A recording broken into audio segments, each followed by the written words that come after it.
नमस्कार, bold sky पर आपका स्वागत है।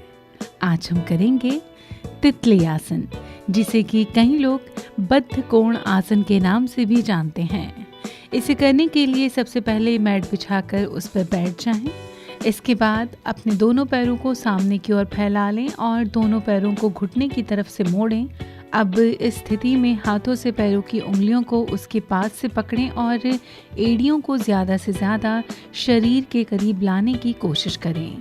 लेकिन हाँ, ये करते वक्त इस बात का ख्याल रखें कि हाथ सीधे हों। ऐसा आपको इसलिए करना है ताकि रीढ़ की हड्डी भी सीधी हो जाए। श्वास को अब सामान्य रहने दें और दोनों पैरों की घुटने को एक साथ ऊपर की ओर लाएं और फिर नीचे लाएं। जिस प्रकार तितली अपने पंखों को फैलाती है, उसी तरह से आपको अपने दोनों पैरों को करना है। अब अपने पैरों को लगातार 15-20 बार ऊपर नीचे की ओर ले जाएं।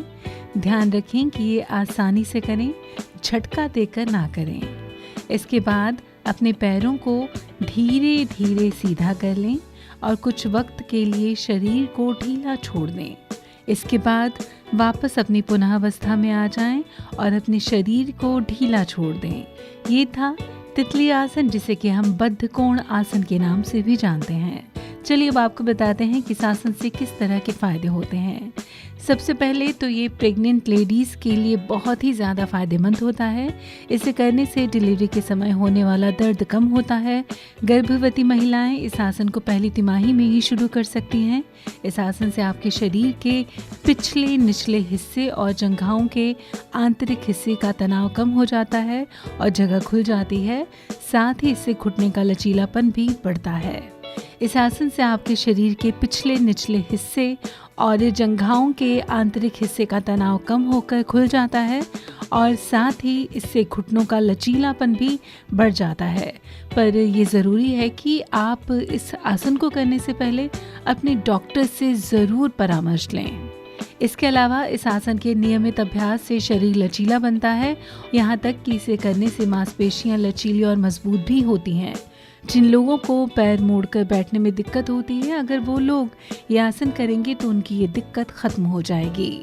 अगर कोई व्यक्ति बहुत ज़्यादा देर तक खड़े होकर काम करता है या फिर उसे बहुत ज़्यादा चलना पड़ता है, तो इस आसन को करने के बाद उसके पैरों की सारी थकन दूर हो जाती है। तितली आसन करने से पैरों में खून का बहाव ठीक रहता है। गठिया और जोड़ों के दर्द में इस आसन को करने से काफ़ी आराम मिलता है। इससे इम्यूनिटी सिस्टम भी स्ट्रांग होता है। चलिए अब आपको बता देते हैं कि इस आसन को करते वक्त आपको किस तरह की सावधानियां बरतनी चाहिए। अगर आपको कमर के निचले हिस्से में दर्द रहता हो तो ये आसन आप बिल्कुल भी ना करें। साथ ही साथ इस चीज़ का भी ख्याल रखें कि अपने पैरों को ज़्यादा ज़ोर से ना हिलाएं। जितना हो सके उतना ही करें। अभ्यास करते रहने से धीरे धीरे आपके पैर अच्छे से मुड़ने लगेंगे। उम्मीद करते हैं तितली आसन यानी कि बद्ध कोण आसन आपको बेहद पसंद आया होगा और आप इसके लाभ भी ज़रूर उठाएंगे। बहुत जल्द मिलेंगे किसी और नए आसन के साथ। फिलहाल बोल्ड स्काई में बस इतना ही।